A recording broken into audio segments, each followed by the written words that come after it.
There are some opening cinematics that are so good, we never ever skip them. We're not referring to in-game openings here. As brilliant as introductions to video games are, the majority of the time these are part of the story, and you'd be rather silly if you skipped them. Today, we're referring to the cinematics that play before the game even begins. The ones that start before you click any buttons, an epic cutscene that gets thrown in your face to hype you up for your upcoming experience. They're easily missed as you mash buttons to get to the story as fast as possible, yet there are so many we have to watch each time we boot the game up. These have been around since the dawn of PlayStation, so it was hard to only pick 7 to talk about. But we have selected a variety, ones which are iconic, ones which are from a range of generations, and ones which are very personal to us which you may not care about at all, but we do. So here is a list of 7 opening cinematics we never ever skip. Waves of gyrating skeletons, a dungeon full of disco tiles, and a dance party the devil himself would throw some shapes at. No, it's not PlayStation Access After Dark, it's Crypt of the NecroDancer. I joke, but please don't tell the bosses about the undead dance parties we have at the office. This absolute bop of a game starts as soon as it loads up, using one of the few snippets of story the game has to set the scene. Here, we meet Cadence, shown through animated stills to be searching for answers at the bottom of a graveyard, falling from a fatal height and reanimated by the power of an evil entity. With his arrival, the music swells, inviting a toe-tapping synth melody to creep into the background before it comes to a crescendo and the game begins. Cadence's heartbeat tied to the ever-pulsing rhythm of the crypt. Dance until you're dead! Or accidentally run into bats until you're sent back to the lobby. But that doesn't have quite the same ring to it. This intro is the perfect blend of determined storytelling and music that makes you want to just get up and punch your way through an armadillo. Such is its power. So it's a good job that's exactly what you're doing when the game starts. Next up is a game I'm not very good at, but I will never not play it because of that sweet, sweet, sweet boot up sequence. He's the one for me. There's no place I'd rather be. Yeah, yeah, yeah. To the finish line. Everywhere you look, he's right on time. The silence there. Pushing through the ocean there. He's without care.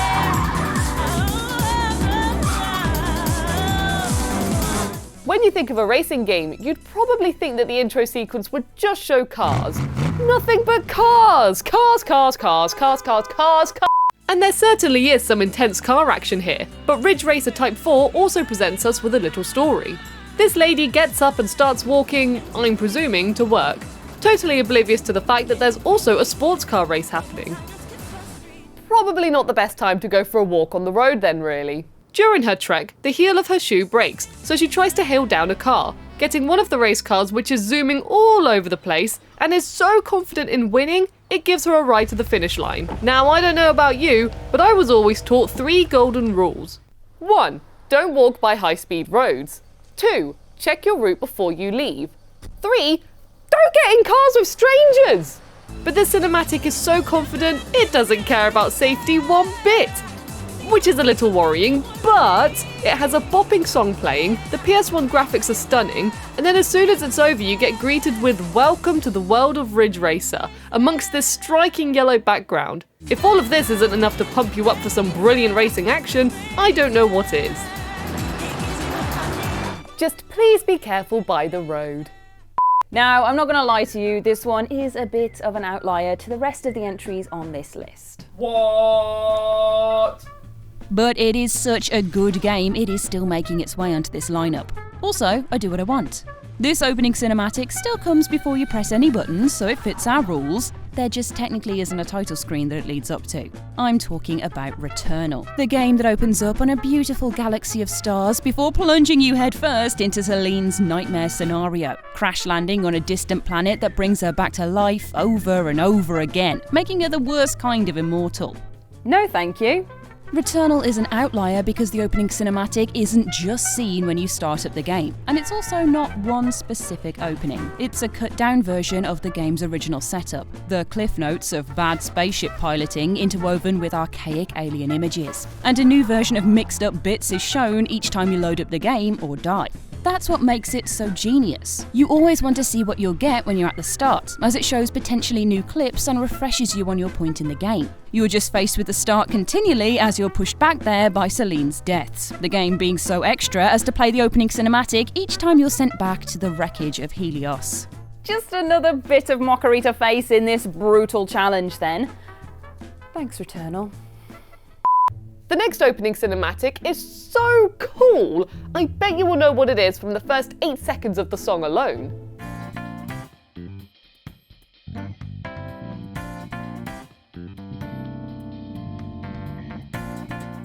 And then add some visuals.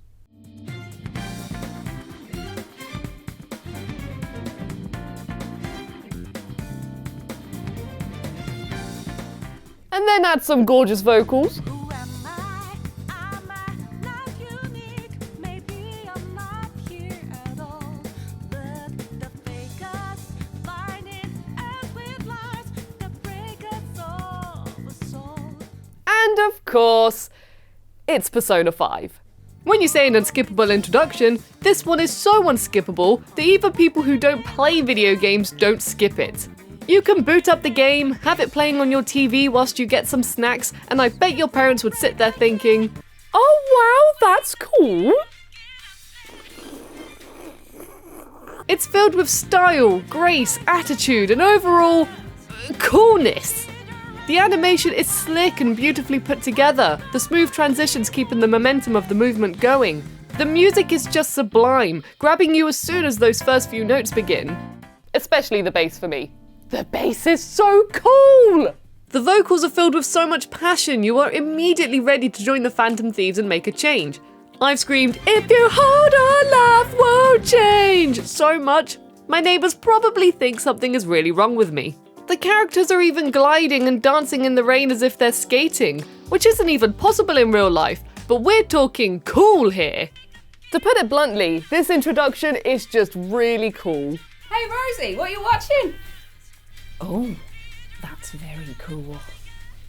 If I'm not being told about evil mages and demonic uprisings in the first 3 seconds of a game, is it even worth playing? I mean, maybe, but it definitely is not Gauntlet Dark Legacy. One of the most underrated PS2 games out there, Gauntlet Dark Legacy is an arcade dungeon crawler where you defeat hordes of hellish minions, attempting to reconstruct a runestone portal to take you to the underworld to vanquish a powerful demon. Sick! There are chimeras, giant spider lady things, dreamscapes, a whole level composed of insides, and most importantly, Pojo the chicken.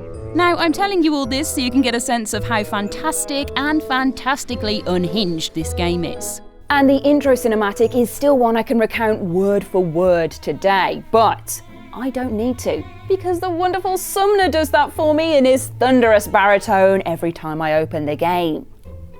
With his booming voice, we're regaled with the tale of the aforementioned evil mage Garm and his release of the demonic Scorn, who rejects Garm's control and crunches him to dust with proper gnarly sound effects. Prisoning his soul in the underworld. We get a glimpse of Sumner's magic, of some freaky toad men out for blood, and then you're in. It's short and sweet and full of campy brilliance that fantasy does best, getting you totally ready to smash some goblin heads in and set off some electricity potions and become Pojo the chicken. I mean, the hero the world deserves. I love it very deeply. Plus, it's really good for doing impressions of. Now hand me my sword, for I have demons to slay. As soon as we decided to make this video, I knew that Sonic the Hedgehog needed to be included. There have been so many iconic Sonic intros over the years, it was hard to select one to talk about. Sonic Mania with its wonderful, wonderful animation, Sonic Riders with its unique style, Shadow the Hedgehog blooming standing triumphantly over Sonic with a gun, which is just a work of art really. But the Sonic intro which personally I never ever skip is the introduction for Sonic Heroes. I love this intro sequence, so much that I used to run around when it was playing because the music got me that pumped, acted out the movements the characters did, and when it was over I would wait on this menu screen, not touching anything, until that fast beat kicked in and I'd watch it all over again. Making this more unstoppable than unskippable for me, I guess. Maybe it's the music I love. Maybe it's the mind-blowing PS2 graphics. Maybe it's because the game's cover has a shiny logo. Maybe it's because I found the action pieces insane as a kid. Or maybe, just maybe, it's all of these things combined. To me, this intro sequence is badass, and I will never, ever, ever skip it.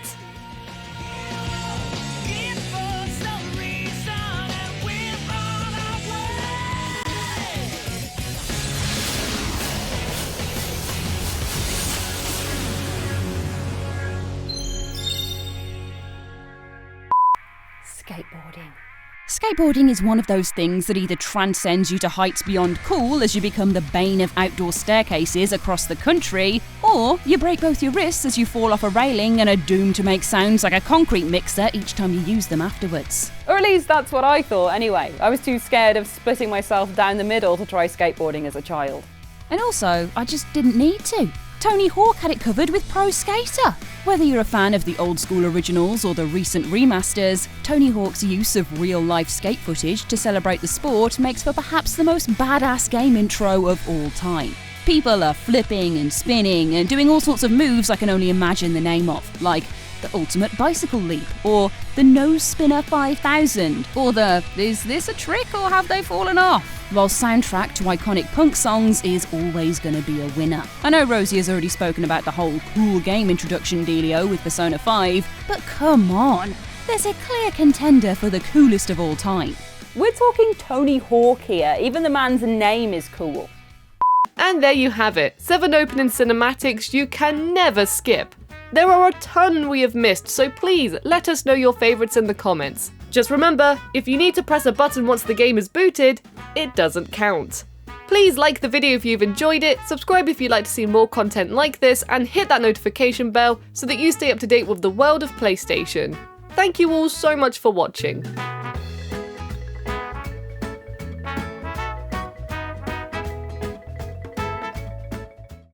PlayStation